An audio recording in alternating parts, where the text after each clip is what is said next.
Hello friends, my name is Praveen Anchal and I welcome you all in our YouTube channel of Core Academy। और ये हम लोग NTSC का series run कर रहे हैं जिसमें हम लोग मॉडर्न हिस्ट्री ऑफ इंडिया देख रहे हैं। और इस वाले चैप्टर में हम लोग समझेंगे, इस वाले वीडियो में हम लोग समझेंगे फ्रॉम 1935 टू 1947। तो इस पूरे ड्यूरेशन में क्या बहुत इंपॉर्टेंट चीजें हुई थी वो इस वीडियो में हम लोग समझेंगे। तो चलिए स्टार्ट करते हैं। सबसे पहले 1935 है ना। तो 1935 में क्या आया था? Government of India act. तो ये वाले पीरियड में हम लोग कौन से पीरियड को देखेंगे? Period that will cover in this particular part will be from 1935 to 1947 है ना। ये जो 12 साल का इतिहास था उसे हम देखेंगे, बहुत ही इंटरेस्टिंग है। तो सबसे पहले जो हम लोग देखेंगे government of India act, government of India act है ना। Government of India act 1935। तो 1935 में गवर्नमेंट ऑफ इंडिया एक्ट आया था और इसका सबसे बड़ा फीचर ये था कि इन्होंने जो प्रोविंशियल गवर्नमेंट होता था उसको बहुत ज्यादा पावर दिया गया था इस गवर्नमेंट ऑफ इंडिया एक्ट 1935 के माध्यम से। और जब 1937 का इलेक्शन होगा है ना, तो उसमें टोटल 11 प्रोविंसेस होते थे, टोटल 11 प्रोविंसेस, जिसमें से 7 प्रोविंसेस में जो कांग्रेस पार्टी जीतती है और बाकी का जो 4 प्रोविंस होता है उसमें से भी 2 प्रोविंसेस में कांग्रेस पार्टी का अलाइड गवर्नमेंट रहता है, को अलाइड गवर्नमेंट रहता है। पार्टनरशिप करके वो जो गवर्नमेंट बना लेते हैं। और बाकी का जो 2 प्रोविंसेस होता है, एक होता है बंगाल का और दूसरा होता है पंजाब का है ना। तो यहाँ ही नॉन कांग्रेस पार्टी होती है। तो बंगाल में जो है वो बंगाल में कौन होते हैं? बंगाल में होते हैं कृषक प्रजा पार्टी। और ये मुस्लिम लीग के साथ में जो है वो पार्टी अलाइड करके जो है वो बनाती है वहां पर सरकार। और जो पंजाब में होती है वहां पर यूनियनिस्ट पार्टी होता है जो कि अपना सरकार बनाते हैं है ना। तो कांग्रेस का जो परफॉर्मेंस था वो आउटस्टैंडिंग रहा था। और इस इलेक्शन के बाद में मुस्लिम लीग को लग गया था कि हमारा जो फ्यूचर है वो बहुत ही इनसिक्योर है ऐसे कंडीशन में। इसलिए उन्होंने 1940 में क्या डिमांड किया? अपना separate nation, that is Pakistan. ठीक है। सो लाहौर सेशन था है ना मुस्लिम लीग का। तो लाहौर सेशन ओके 1940 किनका था भाई? ऑल इंडिया मुस्लिम लीग है ना। तो मैं मुस्लिम लीग लिखता हूं, ऑल इंडिया मुस्लिम लीग। और इनके जो लीडर थे उनका नाम था जिन्ना है ना, मोहम्मद अली जिन्ना।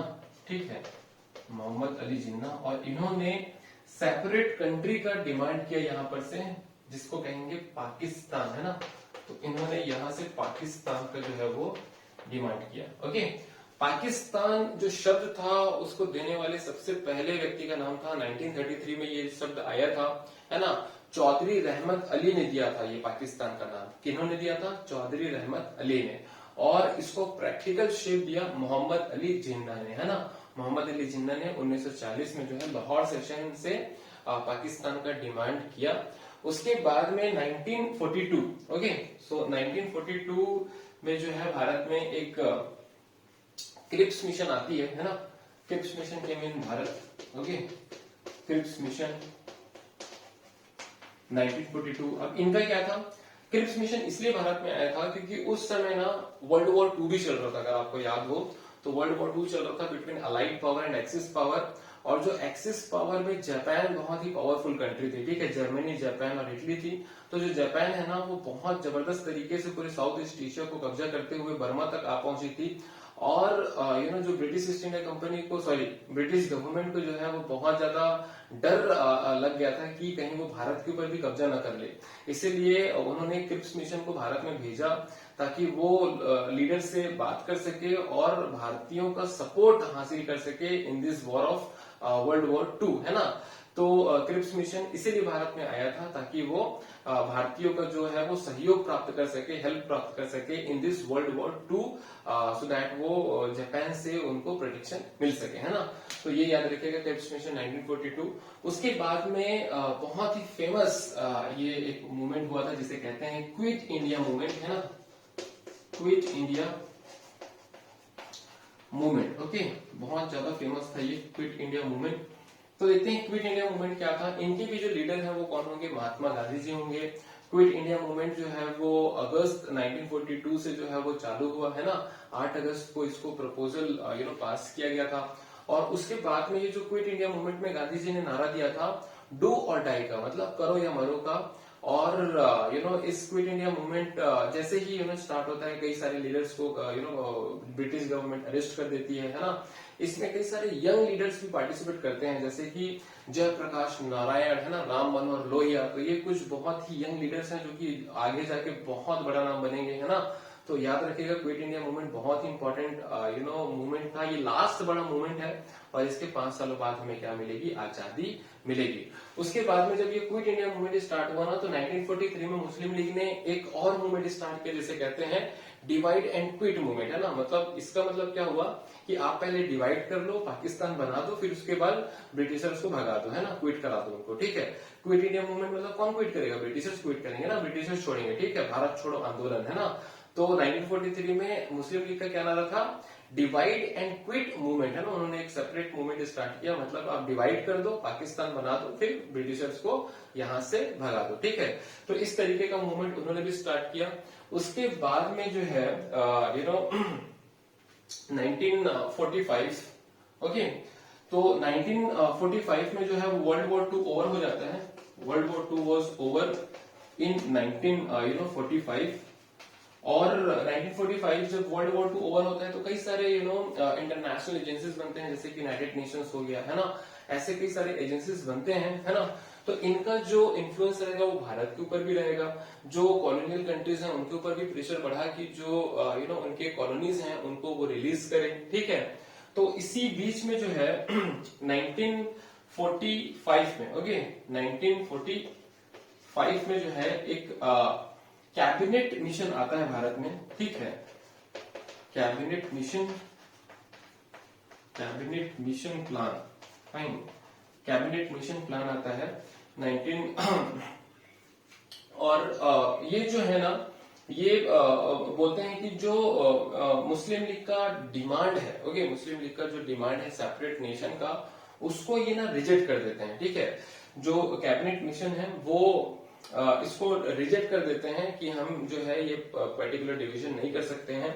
और जैसे ही कैबिनेट मिशन ये डिसीजन लेती है कि हम जो है सेपरेट नेशन नहीं बना सकते, वैसे ही 1946 में, याद रखिएगा, 1946 में जो मुस्लिम लीग है वो डायरेक्ट एक्शन डे डिक्लेयर कर देती है। डायरेक्ट एक्शन डे, है ना। तो डायरेक्ट एक्शन डे मतलब कि ये फाइनल कॉल था फॉर पाकिस्तान, ये फाइनल डिमांड था पाकिस्तान के लिए। और इस डायरेक्ट एक्शन जो जैसे ही डिक्लेयर होता है ना, वैसे ही पूरे देश में रिलीजियस वायलेंस जो है वो बढ़ जाता है। लोग जो है आपस में एक दूसरे को बहुत ज्यादा वायलेंस एक्टिविटीज हो जाती हैं, कई सारे इनोसेंट लोग इसमें मारे जाते हैं। और अल्टीमेटली गांधी जी भी देखकर ये सब चीजों को देखकर दंग रह जाते हैं। और गांधी जी ने पहले ये स्टेटमेंट दिए थे कि पार्टीशन तभी होगा जब मेरी मृत शरीर में से ये पार्टीशन होकर गुजरेगा। मतलब गांधी जी स्टार्टिंग से ही उस पूरे पार्टीशन के अगेंस्ट में थे, लेकिन जब इतना ज्यादा खून खराबा होता है तो गांधी जी को फाइनली ये डिसीजन लेना पड़ता है कि ठीक है, फाइनली जो है जान बचाना जरूरी है लोगों का, इसलिए वो अपना सहमति दे देते हैं। और फाइनली उसके बाद में 1947 में, है ना, याद रखिएगा, 1947 में जो है माउंटबेटन प्लान आता है ना। Mountbatten plan. और इस माउंटबेटन प्लान के बाद में माउंटबेटन प्लान क्या था कि माउंटबेटन प्लान था कि भारत का जो है वो 2 डिवीजन होगा, इंडिया एंड पाकिस्तान, है ना। और जो प्रिंसली स्टेट्स होंगे उनके पास में सेपरेट चॉइस होगा कि वो इंडिया को भी ज्वाइन कर सकते हैं, पाकिस्तान को भी ज्वाइन कर सकते हैं और अपना सेपरेट इंडिपेंडेंट भी रह सकते हैं। तो इस तरीके का जो पूरा प्लान था उसको सभी एंटिटीज ने एक्सेप्ट किया। भारत ने भी एक्सेप्ट किया, पाकिस्तान ने भी एक्सेप्ट किया और जो प्रिंसली स्टेट्स थे उन्होंने भी एक्सेप्ट किया, ठीक है। तो उसके बाद फाइनली जो है वो 1947 में अगस्त में पाकिस्तान का पार्टीशन होता है, पाकिस्तान बनता है। और उसके बाद में 15 अगस्त 1945 को, है ना, 15 अगस्त 1947 को हमें अपनी आजादी मिलती है, fine. So we got our independence day, fine. So that was the 15th of August 1947 for all of us. तो इस तरीके से ये जो चीजें हैं पूरी बढ़ती हैं, आगे चलती हैं, है ना। सो आई होप ये आपको पूरा कॉन्सेप्ट बहुत अच्छे से समझ में आया होगा।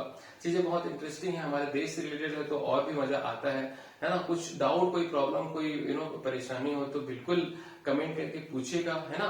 We will feel happy to help you in your doubts and confusions. So we'll meet you in the next video. Till then, bye bye. Take care. Thank you.